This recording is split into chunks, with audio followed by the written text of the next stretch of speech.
करता तिकडे नवरात्र उत्सवामध्ये नागरिक स्टोर नावाचा पहिल्या वर्षापासून 30-35 वर्षापासून नागरिक स्टोरवाला संबंध गेट द्यायचा, त्याचा गेट काढून स्वतःचा गेट लावलेलं।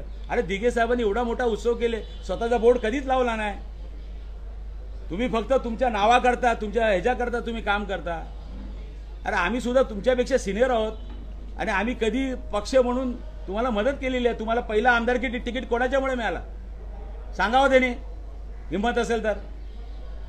राजन विचारे तुमच्या मागे होता म्हणून तुम्हाला आमदारकीचा तिकीट मिळाला। तेव्हा सतीश प्रधान आमदाराचा तिकीट बाळासाहेबांनी तेव्हा घोषित केलं होतं। त्यामुळे बघा, तुम्हाला मी परत सांगतो, तुमचं राहिलेला आता काळ आहे, चांगल्या पद्धतीने काम करा, आम्हाला आमचं काम करू दे, तुम्हाला तुमचं काम करा। आम्हाला सर्व तुमची काही गोष्टी आहेत ती सर्व माहिती आहे। ज्या वेळी ओपन करेल ना, तुम्हाला फिरणं पण मुश्किल होऊन जाईल। त्यामुळे राजन विचारेच्या नादी लागू नका। आणि राजन विचारे उघडं पुस्तक आहे, कधी कोणी उघडून बघू शकतो। आणि मी काय आज लहानाचा मोठा झालेला आहे या ठाणेकरांच्या आशीर्वादामुळे झालेलं। त्यामुळे या भानगडीत पडू नका। तुमच्यात हिंमत नसेल तर तुम्ही विकासाची कामं दाखवा ना। तुम्ही मुख्यमंत्री म्हणून काय केलं ठाण्यासाठी ते दाखवा तुम्ही। 10 वर्षात मी काय काम केलं ते सांगतो। नरेश मस्के महापौर 2.5 वर्षात तुम्ही काय केलं सांगा, मी सांगतो तुम्हाला मी काय काम केलं ते। त्यामुळे उगाच कोणाला जे चाललंय त्या पद्धतीने व्यवस्थितपणे चालू द्या। चांगलं हे चाललंय, प्रचार करा। तुम्ही मुख्यमंत्री 2.5 वर्ष म्हणून होतात, या ठाण्यासाठी काय केलं ते सांगा। अहो तुम्हाला आयडिया आम्ही द्यायचो, हे काम झालं पाहिजे, ते काम झालं होतं, तीच फक्त पत्रके घेऊन तुम्ही या सर्व मंजुरी केली। आणि एकटा एकनाथ शिंदे काय करू शकतो, त्यावर राजन विचारे पण तुमच्याबरोबर होता, हे लक्षात ठेवून द्या। चित्रपटामध्ये जे दाखवलं ते खोटं होतं, मात्र आम्ही दुसरा भाग काढू त्याच्यामध्ये खरं दाखवलं। अहो साहेब, म्हणजे तुम्हाला कळलं ना की पहिलं खोटं दाखवलं, ते कबूल केलं साहेब त्यांनी। असं म्हणणं आहे की सभागृह नेते पण तुम्ही त्यांना दिलं तर ते तुम्ही देणार नव्हते, त्यांनी राजीनामा अहो साहेब, हे आता तुम्ही बोलतात, एवढे दिवस तोंड तुमचं शिवलं होतं का? आणि तुमच्यावर विश्वास कोण ठेवणार? तुम्हीच पिक्चर डायरेक्टर तुम्हीच होतात ना। स्क्रिप्ट तुमची, तुम्ही काय स्क्रिप्ट काय राजन विचारे लिहायला आला होता? म्हणजे तुम्ही खोटं दाखवलं ना, एवढ्या लोकांना फसवलं तुम्ही। जर त्याच वेळेला बोलायचं होतं ना, त्यावेळेला पिक्चरमध्ये तुम्ही काय दाखवलं की राजन विचारे आला, चावी दिली आणि गेला, घरापर्यंत पोहोचवला। हे तर आम्ही तर सांगितलं ना तुम्हाला। आताच काही किस्से काढावे वाटतात। आता किस्से म्हणजे आता त्यांना कळलंय, त्यांचा किस्सा लोकांना समजलेला आहे। त्यांचे किस्से जे आहेत ना सर्व लोकांना माहिती आहेत आणि त्यातले भरपूर किस्से मला पण माहिती आहेत। कारण मी 40 वर्ष या राजकारणामध्ये होतो दिघे साहेबांपासून, आणि आम्ही दिघे साहेबांचे ओरिजिनल चेले आहोत। दिघे साहेब माझ्या शेजारीत राहायचे। हां, त्यांचं असं म्हणणं आहे की आनंद दिघे साहेबांना मातोश्रीवरून असा आदेश त्यांना होता की दिघे साहेबांना पदावरून जिल्हा प्रमुख पदावरून काढायचं होतं आणि त्यांचा ते रुग्णालयात असताना त्यांना तसं सांगण्यात आलं, त्यामुळे दिघे साहेब बेचैन झाले। तुम्हाला माहिती आहे का, एक शॉट त्याने असा पण दाखवला होता, ते पण विचारून घ्या त्यांना, की दिघे साहेबांची बॉडी त्या ठिकाणी खांद्यावर उडी मारून खाली उडी मारले, हे हा पण शॉट होता। ते पण खरं आहे का दाखवा ना लोकांना। हां, अरे कशाला लोकांना उल्लू बनवता? हां, थोडे दिवस राहिलेत, उगाच नादी लागू नका आमच्या। ते असं म्हणतात की राजनचा सीझन संपलेला आहे, नरेश मस्के विजय। आता सीझन कुठला चालू होईल तुम्हाला बघेल ते, आता तुम्हाला 4 तारखेला कळेल कोणाचा सीझन चालू होईल। आणि सीझन कोणाच्या सांगण्याने नसतो, जनतेच्या हातात सीझन आहे। 2 मिनिटं आपल्या सगळ्यांना, 2 मिनिटं असं म्हणणं होतं की दिघे साहेबांच्या मृत्यूनंतर जेव्हा ते मातोश्रीवर भेटायला उद्धव ठाकरेंना गेले होते, तेव्हा उद्धव ठाकरेंनी त्यांना विचारलं की दिघे साहेबांची संपत्ती प्रॉपर्टी कुठे कुठे आहे। अरे त्याच्यानंतर त्यांना वाईट वाटलं, त्यांना वाटलं आपण चुकीच्या ठिकाणी आलो। आत्ताच कसं काय? 1-2 मिनिटं तुम्हाला फक्त सगळ्यांना एक सांगतो, 1-2 मिनिटं एक गोष्टीचा उलगडा करू आपण। या लोकांनी गुरु शिष्याची परंपरेच्या बाबतीत त्यावेळेला बोलले आत्ता या मीटिंगमध्ये। मग ते बोलले की राजन विचारेने जेव्हा दिला हा राजीनामा त्यावेळेला त्यांना त्रास झाला। मग ते आपण थोडक्यात बोलूया। नरेश मस्केच्या डोक्यात सत्तेची हवा आहे, चप्पल घालून हा माणूस दिघे साहेबांचा आनंद आश्रम मध्ये साहेबांसमोर उभा आहे। हा फोटो पाहिला तर गुरुवर्य दिघे साहेबांवर प्रेम करणाऱ्या शिवसैनिकांना संताप आल्याशिवाय राहणार नाही। साहेबांचा आनंद आश्रम हे आनंद आश्रम राहिला नाही, एवढंच खरं। हा फोटो बघा, हे गुरु आणि हे शिष्य जे यांची परंपरा, हे तत्वज्ञान दुसऱ्यांना शिकवत आहेत। मला अभिमान आहे की मी खऱ्या शिष्याच्या बाजूला बसलोय आणि त्यांच्याबरोबर या शिवसेना या खऱ्या संघटनेमध्ये काम करतोय। एक हा आहे 30 जुलै 2023चा। त्यानंतर देखील यांना अक्कल आली नाही। या मार्च 26, 2024ला होळीच्या वेळेला आमचे दैवत धर्मवीर आनंद दिघे साहेबांच्या फोटोसमोर कायम चप्पल घालून रुबाबात उभे असणारे नरेश मस्के आणि त्यांच्या साथीदारांना दिघे साहेबांचं पवित्र स्मृतीसमोर कसं उभं राहायचं याचं भान नसलं तर त्यांना दिघे साहेबांचा विचार, शिवसेनेचे विचार कधीच सोडले आहेत हे स्पष्ट होते. हे घ्या, हे लोक शिकवणार खऱ्या शिष्यांना तत्वज्ञान. ह्यांची लायकी काय, ह्यांना काय माहिती आहे खरं शिष्य काय आणि खोटा काय. बरं, या लोकांनी आजपर्यंत मी तुम्हाला सांगतो, जेव्हा जेव्हा इलेक्शन आले त्यावेळेला साहेबांचा नावाचा वापर केला. साहेबांच्या मृत्यू कसा झाला, साहेबांवरती किती अन्याय झाला. अरे जर का तुम्ही खरं शिष्य होता तेव्हा थोबाडा कशाला बंद करून बसलेला. तुम्हाला याच वेळेला समजलं का की साहेबांवरती अन्याय झाला. गेल्या 2 वर्षामध्ये धर्मवीर पिक्चर जेव्हा काढला त्याच्यानंतर या लोकांनी सातत्याने हे बोलत आले आणि ज्या ज्या वेळेला मी काउंटर केलंय, हे दोन्ही ट्विट तर दाखवले, याच्यानंतर पण मी जेव्हा ट्विट केलं किंवा मी त्यांना विचारलं की 22 वर्ष दिघे साहेबांना जाऊन झाले, आज तुम्हाला आठवण आली का साहेबांवरती अन्याय झाला. मग साहेबांच्या पश्चात जर का तुम्ही म्हणता तुम्ही खरे शिष्य होतात तर मग त्याच्यानंतर तुम्हाला ही भूमिका घ्यायला पाहिजे होती की साहेबांनी दिलेल्या शिकवणीप्रमाणे आम्ही शिवसैनिक म्हणून राहतो, पण कोणतेही आमदारकी, नगरसेवक, खासदार, मंत्रीपद आम्ही घेणार नाही का म्हणून तुम्ही घेतलं. त्यावेळेला तुम्हाला आठवलं नाही आमच्या गुरुवरती अन्याय झाला. म्हणजे तुमच्या स्वार्थाची जेवढी पदं होती तेवढी उपभोगली आणि ज्या वेळेला तुम्हाला वाटलं आमचं काय फावत नाही की त्यावेळेला तुम्ही आरोप करायला चालू झालात. त्या आनंद आश्रमामध्ये सर्वसामान्य सगळ्या प्रकारचे जाती धर्माचे, त्याच्याही पलीकडे सर्व पक्षीय, जसे विक्रांत चव्हाण बसलेत, सुहास देसाई बसलेत, इतर सगळ्या पक्षाची लोक तिकडे जाऊन भेटायचे साहेबांना. आज त्या आनंद आश्रमामध्ये त्यांचेच जे कॉन्ट्रॅक्ट लोक आहेत, कॉन्ट्रॅक्टर जे लोक आहेत ते लोकच बसतात. का म्हणून असं? लोक पहिल्यांदा आत्मीयतेने पाया पडायचे, आज पडतायत का तिकडे? कारण की तुम्ही मध्यंतरी साहेबांच्या फोटोमध्ये पण काहीतरी झोल केलात आणि साहेबांचा फोटो तिकडे लावलात.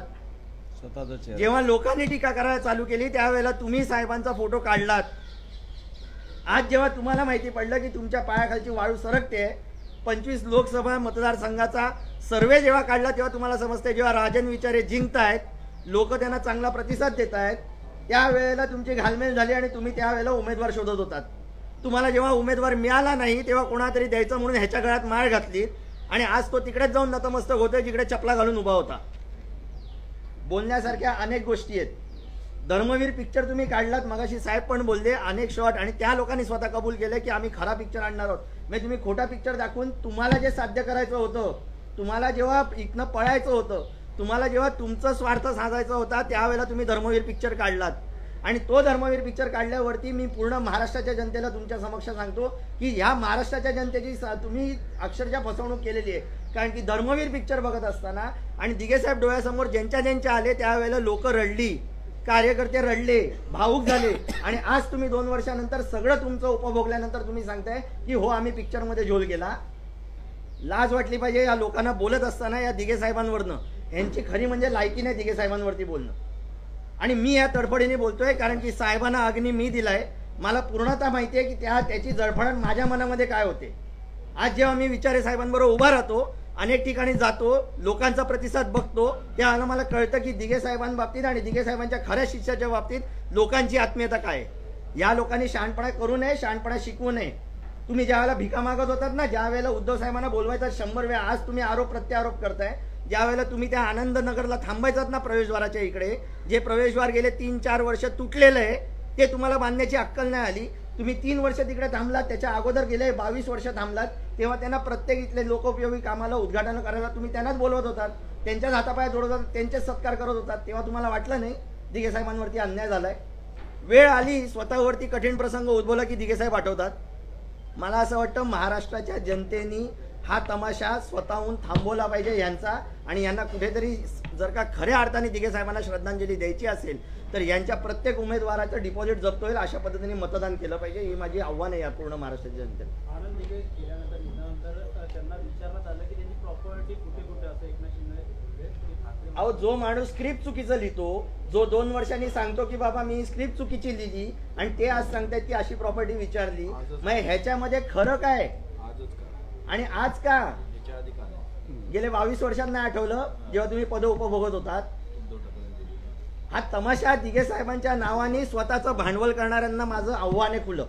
काय होईल ते होईल, पण हा दिघे साहेबांच्या नावावरती स्वतःचा बाजार मांडणं यांनी बंद करावं. तुमच्या अंगलट आलं की दिघे साहेब आठवतात. 22 वर्षात दिघे साहेब नाही आठवले ना. या लोकांनी सांगायला पाहिजे होतं पहिल्या वर्षी ज्यावेळेला दिघे साहेब गेले ना, साहेब त्यावेळेला 6 महिने दिघे साहेबांचं जसं ते शक्तीस्थळ होतं तसंच होतं.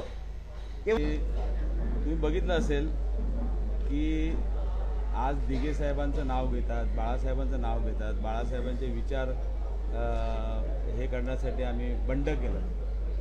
परंतु आज तुम्ही बघितलं असेल बाळासाहेबांचे विचार कधीच शिवसेना फोडण्यासाठी, कारण तो पक्ष त्यांनी वाढवला. 66 साली या पक्षाची स्थापना केली आणि त्यानंतर एवढी मोठी वादळ येऊन सुद्धा त्यांनी तो पक्ष एकसंघ ठेवला आणि आज संघटना एवढ्या मोठ्या ह्यांनी वाढवली. तुम्ही बघितलं असेल दिघे साहेब तर त्यांचे दिघे साहेब कुठलीही यादी मातोश्रीला पाठवायचे आणि मातोश्रीवरनं ती एकमताने मंजूर व्हायची. आमच्याकडे ते अर्ज पण भरायची त्यावेळेला सिस्टीम नव्हती. दिघे साहेब सांगायचे रात्री, मला वाटतं सकाळी 4:30-5ला शेवटचा दिवस असायचा फॉर्म भरायचा आणि त्या दिवशी प्रत्येकाला फोन यायचा ज्याला तिकीट मिळेल ते. म्हणजे एवढ्या शिस्तबद्ध पद्धतीने काम चालू होतं आणि दिघे साहेबांवरती बाळासाहेबांचा विश्वास होता आणि या जिल्ह्यामध्ये सर्व वैभव त्यांच्यामुळे निर्माण झालं. बाळासाहेबांचे विचार, दिघे साहेबांचं असलेलं मेहनत आणि त्यामुळेच हा ठाण्यामध्ये हा पक्ष वाढला. पहिली सत्ता या ठाण्यानेच दिलेली आहे आणि ठाणेकरांना माहिती आहे ना, 2000 मला वाटतं मी आमदार असताना तेव्हा पण ह्यांची हेच कामं चालू होती, ह्याला पाड त्याला पाड. 2014ला तर स्वतःच्या मुलासाठी त्यांनी पूर्ण सैन्य घेऊन ते ह्याला गेले होते कल्याणला. 2014ला लोकसभेची पहिली निवडणूक त्यावेळेला झाली आणि त्या निवडणुकीसाठी ठाण्यातलं सर्व सैन्य घेऊन ते कल्याणला स्वतःच्या मुलासाठी गेले होते. परंतु आमचे सर्व शिवसैनिकांनी त्यावेळेला ह्या संबंध ह्याच्यात भाग घेऊन माझ्याबरोबर जे शिवसेनेचे सर्व पदाधिकारी होते त्या लोकांनी सर्व घेऊन मला 2014ला त्यावेळेला, आणि सर्व ठाणेकरांना पण माहीत आहेत, आज इथे कित्येक जुने पत्रकार इथे बसले आहेत, त्या पत्रकारांना सुद्धा माहिती आहे आणि ते बातम्या पण आल्या होत्या पेपरला की राजन विचारेंना वाऱ्यावर सोडून एकनाथ शिंदे कल्याणला गेले होते. त्याही परिस्थितीत मी निवडणूक लढलो आणि त्याही परिस्थितीमध्ये सर्वांच्या सहकार्याने त्या 2014ला सुद्धा मी निवडून आलो, 2019ला सुद्धा निवडून आलो आणि ते फक्त त्यांचा मुलगा आणि ते एवढं त्यांचं सर्व राजकारण एवढं समर्पित होतं.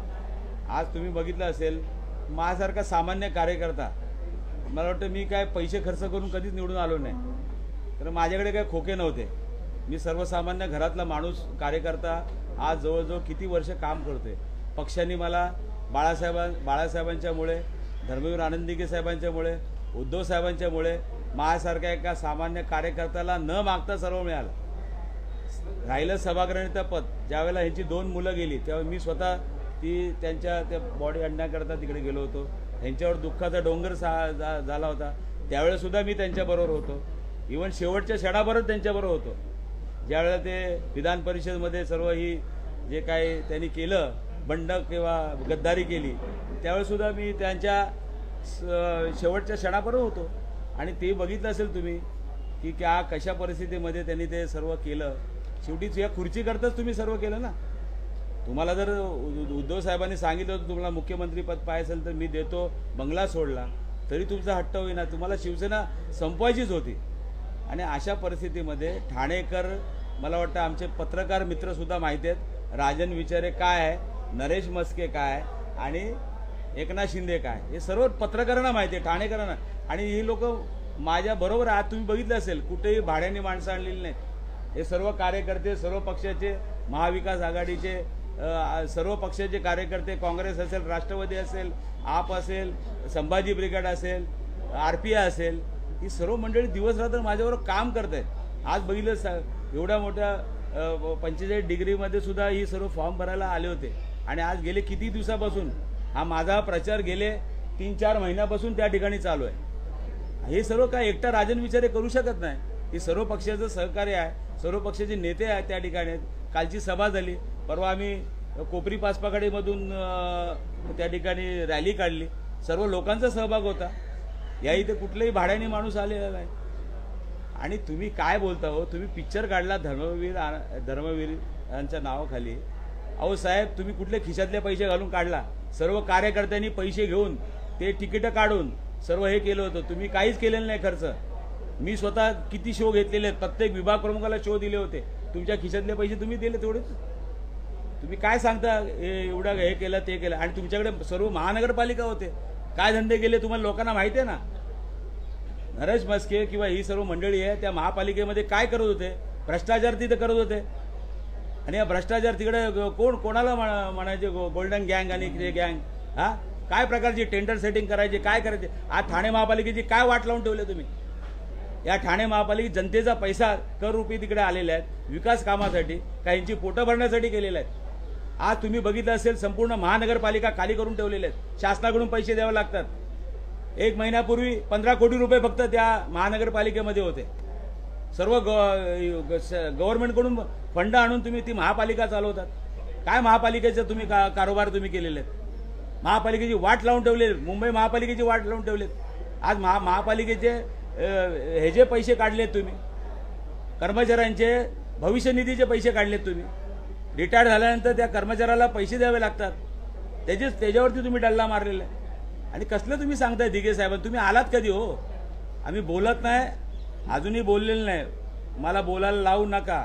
अजूनही तुम्हाला सांगतोय या चॅनलच्या माध्यमातून, जी आहे थोडी ती ठेवून द्या.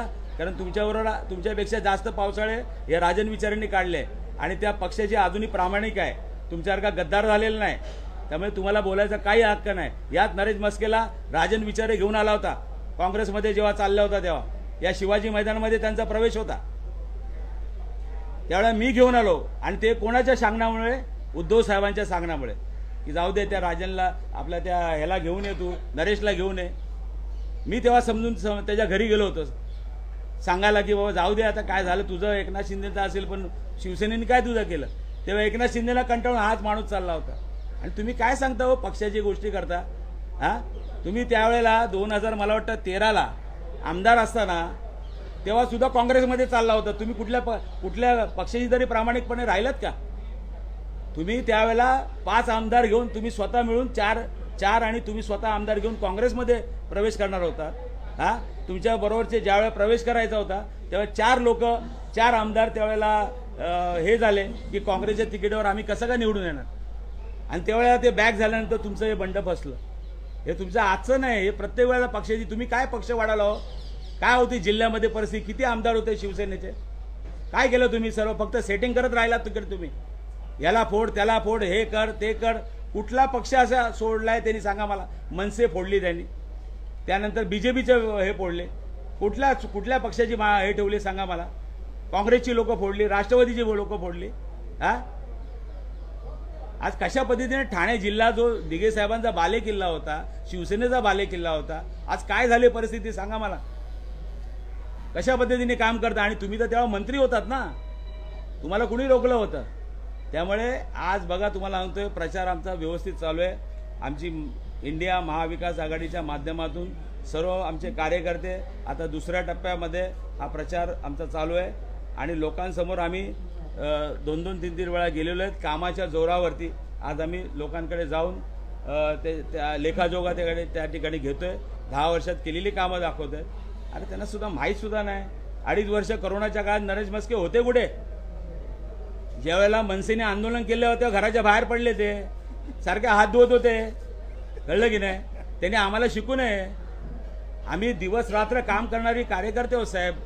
आज एवढी वर्ष 35 वर्ष लोकप्रतिनिधी म्हणून मी काम करतो साहेब. तुम्ही पत्रकारांना सुद्धा माहिती आहे की कशा पद्धतीने आम्ही आज संघर्ष करून इथपर्यंत आलेलो आहे. आज सत्य आहे तुमच्याकडे. सत्तेच्या जोरावर किती लोकांचे आमच्या किती शाखा तोडल्या, शाखा ताब्यात घेतल्या. धर्मवीरांचं नाम घेतात. धर्मवीर दिघे साहेबांचं ऑफिस तुम्ही ताब्यात घेऊन तिकडे स्वतःचं नाव लावलेलं आहे. लाज तरी वाटते का तुम्हाला.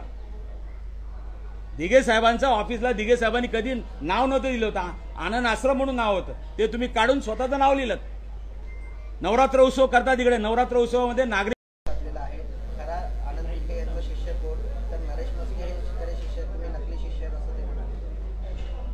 मला असं वाटतं, मला या शिवसेनेमध्ये 40 वर्ष झाले आणि मी दिघे साहेबांच्या जवळ तिथे राहत होतो. यांचा उदय कधी झाला मला वाटतं दिघे साहेब गेल्यानंतर जवळजवळ वर्षभराने झाला. आणि त्यावेळेस नरेश मस्के तरी कुठे होते, ते ह्याच्यात होते. आणि तुम्ही बघितलं असेल की आज दिघे साहेबांचं नाव घेतात, बाळासाहेबांचं नाव घेतात, बाळासाहेबांचे विचार हे करण्यासाठी आम्ही बंड केलं. परंतु आज तुम्ही बघितलं असेल बाळासाहेबांचे विचार कधीच शिवसेना फोडण्यासाठी, कारण तो पक्ष त्यांनी वाढवला. 66 साली या पक्षाची स्थापना केली आणि त्यानंतर एवढी मोठी वादळ येऊन सुद्धा त्यांनी तो पक्ष एकसंघ ठेवला आणि आज संघटना एवढ्या मोठ्या ह्यांनी वाढवली. तुम्ही बघितलं असेल दिघे साहेब तर त्यांचे दिघे साहेब कुठलीही यादी मातोश्रीला पाठवायचे आणि मातोश्रीवरनं ती एकमताने मंजूर व्हायची. आमच्याकडे ते अर्ज पण भरायची त्यावेळेला सिस्टीम नव्हती. दिघे साहेब सांगायचे रात्री, मला वाटतं सकाळी 4:30-5ला शेवटचा दिवस असायचा फॉर्म भरायचा आणि त्या दिवशी प्रत्येकाला फोन यायचा ज्याला तिकीट मिळेल ते. म्हणजे एवढ्या शिस्तबद्ध पद्धतीने काम चालू होतं आणि दिघे साहेबांवरती बाळासाहेबांचा विश्वास होता आणि या जिल्ह्यामध्ये सर्व वैभव त्यांच्यामुळे निर्माण झालं. बाळासाहेबांचे विचार, दिघे साहेबांचं असलेलं मेहनत आणि त्यामुळेच हा ठाण्यामध्ये हा पक्ष वाढला. पहिली सत्ता या ठाण्यानेच दिलेली आहे आणि ठाणेकरांना माहिती आहे ना, 2000 मला वाटतं मी आमदार असताना तेव्हा पण ह्यांची हेच कामं चालू होती, ह्याला पाड त्याला पाड. 2014ला तर स्वतःच्या मुलासाठी त्यांनी पूर्ण सैन्य घेऊन ते ह्याला गेले होते कल्याणला. 2014ला लोकसभेची पहिली निवडणूक त्यावेळेला झाली आणि त्या निवडणुकीसाठी ठाण्यातलं सर्व सैन्य घेऊन ते कल्याणला स्वतःच्या मुलासाठी गेले होते. परंतु आमचे सर्व शिवसैनिकांनी त्यावेळेला ह्या संबंध ह्याच्यात भाग घेऊन माझ्याबरोबर जे शिवसेनेचे सर्व पदाधिकारी होते त्या लोकांनी सर्व घेऊन मला 2014ला त्यावेळेला, आणि सर्व ठाणेकरांना पण माहीत आहेत, आज इथे कित्येक जुने पत्रकार इथे बसलेले आहेत, त्या पत्रकारांना सुद्धा माहिती आहे आणि ते बातम्या पण आल्या होत्या पेपरला की राजन विचारेंना वाऱ्यावर सोडून एकनाथ शिंदे कल्याणला गेले होते. त्याही परिस्थितीत मी निवडणूक लढलो आणि त्याही परिस्थितीमध्ये सर्वांच्या सहकार्याने त्या 2014ला सुद्धा मी निवडून आलो, 2019ला सुद्धा निवडून आलो आणि ते फक्त त्यांचा मुलगा आणि ते एवढं त्यांचं सर्व राजकारण एवढं समर्पित होतं. आज तुम्ही बघितलं असेल माझ्यासारखा सामान्य कार्यकर्ता, मला वाटतं मी काय पैसे खर्च करून कधीच निवडून आलो नाही, तर माझ्याकडे काय खोके नव्हते. मी सर्वसामान्य घरातला माणूस कार्यकर्ता आज जवळजवळ किती वर्ष काम करतोय. पक्षांनी मला बाळासाहेबांच्यामुळे, धर्मवीर आनंद दिघे साहेबांच्यामुळे, उद्धव साहेबांच्यामुळे माझ्यासारख्या एका सामान्य कार्यकर्त्याला न मागता सर्व मिळालं. राहिलं सभागृहाचं पद, ज्यावेळेला ह्यांची 2 मुलं गेली तेव्हा मी स्वतः त्यांच्या त्या बॉडी आणण्याकरता तिकडे गेलो होतो. ह्यांच्यावर दुःखाचा डोंगर झाला होता त्यावेळेसुद्धा मी त्यांच्याबरोबर होतो. इव्हन शेवटच्या क्षणाबरोबर त्यांच्याबरोबर होतो. ज्यावेळेला ते विधान परिषदेमध्ये सर्व ही जे काही त्यांनी केलं, बंड किंवा गद्दारी केली, त्यावेळेसुद्धा मी त्यांच्या शेवटच्या क्षणाबरोबर होतो. आणि ते बघितलं असेल तुम्ही की कशा परिस्थितीमध्ये त्यांनी ते सर्व केलं. शेवटी या खुर्चीकरताच तुम्ही सर्व केलं ना. तुम्हाला जर उद्धव साहेबांनी सांगितलं होतं तुम्हाला मुख्यमंत्रीपद पाहिजे असेल तर मी देतो, बंगला सोडला तरी तुमचा हट्ट होईना, तुम्हाला शिवसेना संपवायचीच होती. आणि अशा परिस्थितीमध्ये ठाणेकर, मला वाटतं आमचे पत्रकार मित्रसुद्धा माहिती आहेत, राजन विचारे काय आहे, नरेश मस्के काय आणि एकनाथ शिंदे काय, हे सर्व पत्रकारांना माहिती आहे, ठाणेकरांना. आणि ही लोक माझ्याबरोबर आज तुम्ही बघितलं असेल कुठेही भाड्याने माणसं आणलेली नाहीत. हे सर्व कार्यकर्ते, सर्व पक्षाचे, महाविकास आघाडीचे सर्व पक्षाचे कार्यकर्ते, काँग्रेस असेल, राष्ट्रवादी असेल, आप असेल, संभाजी ब्रिगेड असेल, RPI असेल, ही सर्व मंडळी दिवस रात्र माझ्याबरोबर काम करत आहेत. आज बघितलं एवढ्या मोठ्या 45 डिग्रीमध्ये सुद्धा ही सर्व फॉर्म भरायला आले होते. आणि आज गेले किती दिवसापासून हा माझा प्रचार गेले 3-4 महिन्यापासून त्या ठिकाणी चालू आहे. हे सर्व काय एकटा राजन विचारे करू शकत नाही. हे सर्व पक्षाचं सहकार्य आहे, सर्व पक्षाचे नेते आहेत त्या ठिकाणी. कालची सभा झाली, परवा आम्ही कोपरी पाचपाखाडीमधून त्या ठिकाणी रॅली काढली, सर्व लोकांचा सहभाग होता. या इथे कुठलेही भाड्याने माणूस आलेला नाही. आणि तुम्ही काय बोलता हो, तुम्ही पिक्चर काढला धर्मवीर यांच्या नावाखाली. अहो साहेब, तुम्ही कुठले खिशातले पैसे घालून काढला? सर्व कार्यकर्त्यांनी पैसे घेऊन ते तिकीटं काढून सर्व हे केलं होतं. तुम्ही काहीच केलेलं नाही खर्च. मी स्वतः किती शो घेतलेले आहेत, प्रत्येक विभाग प्रमुखाला शो दिले होते. तुमच्या खिशातले पैसे तुम्ही दिले तेवढेच. तुम्ही काय सांगता एवढं हे केलं ते केलं. आणि तुमच्याकडे सर्व महानगरपालिका होते, काय धंदे केले तुम्हाला लोकांना माहिती आहे ना. नरेश म्हस्के किंवा ही सर्व मंडळी आहे त्या महापालिकेमध्ये काय करत होते, भ्रष्टाचार तिथे करत होते. आणि या भ्रष्टाचार तिकडे कोणाला म्हणायचे, गोल्डन गँग आणि ते गँग, हा काय प्रकारची टेंडर सेटिंग करायची, काय करायचे. आज ठाणे महापालिकेची काय वाट लावून ठेवले तुम्ही. या ठाणे महापालिकेत जनतेचा पैसा कर रुपये तिकडे आलेले आहेत विकास कामासाठी, काहींची पोटं भरण्यासाठी केलेले आहेत. आज तुम्ही बघितलं असेल संपूर्ण महानगरपालिका खाली करून ठेवलेले आहेत. शासनाकडून पैसे द्यावे लागतात. 1 महिन्यापूर्वी 15 कोटी रुपये फक्त त्या महानगरपालिकेमध्ये होते.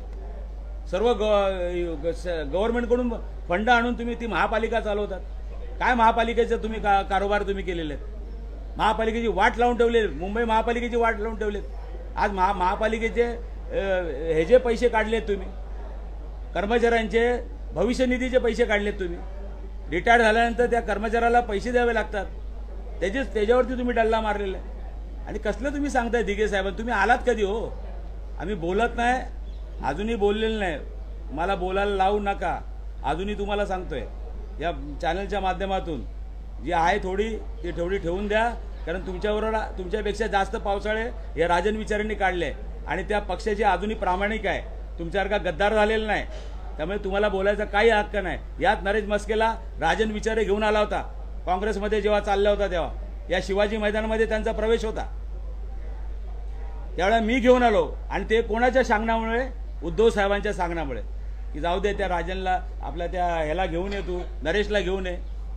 मी तेव्हा समजून त्याच्या घरी गेलो होतो सांगायला की बाबा जाऊ दे आता काय झालं तुझं, एकनाथ शिंदेचं असेल पण शिवसेनेने काय तुझं केलं.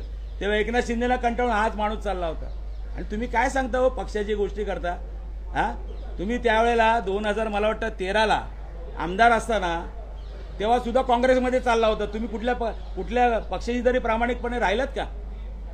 तुम्ही त्यावेळेला 5 आमदार घेऊन तुम्ही स्वतः मिळून चार आणि तुम्ही स्वतः आमदार घेऊन काँग्रेसमध्ये प्रवेश करणार होता. हा तुमच्या बरोबरचे ज्यावेळेला प्रवेश करायचा होता तेव्हा 4 आमदार त्यावेळेला हे झाले की काँग्रेसच्या तिकीटावर आम्ही कसं काय निवडून येणार.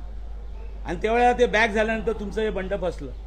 हे तुमचं आजचं नाही, हे प्रत्येक वेळेला पक्षाची. तुम्ही काय पक्ष वाढायला हो. काय होती जिल्ह्यामध्ये परिस्थिती, किती आमदार होते शिवसेनेचे, काय केलं तुम्ही. सर्व फक्त सेटिंग करत राहिलात तिकडे तुम्ही. याला फोड त्याला फोड, हे कर ते कर. कुठला पक्ष असा सोडलाय त्यांनी सांगा मला. मनसे फोडली त्यांनी, त्यानंतर बीजेपीचे हे फोडले. कुठल्या पक्षाची हे ठेवली सांगा मला. काँग्रेसची लोक फोडली, राष्ट्रवादीची लोक फोडली. हा आज कशा पद्धतीने ठाणे जिल्हा जो दिघे साहेबांचा बालेकिल्ला होता, शिवसेनेचा बालेकिल्ला होता, आज काय झाली परिस्थिती सांगा मला. कशा पद्धतीने काम करता. आणि तुम्ही तर तेव्हा मंत्री होतात ना, तुम्हाला कुणी रोखलं होतं. त्यामुळे आज बघा तुम्हाला सांगतोय प्रचार आमचा व्यवस्थित चालू आहे.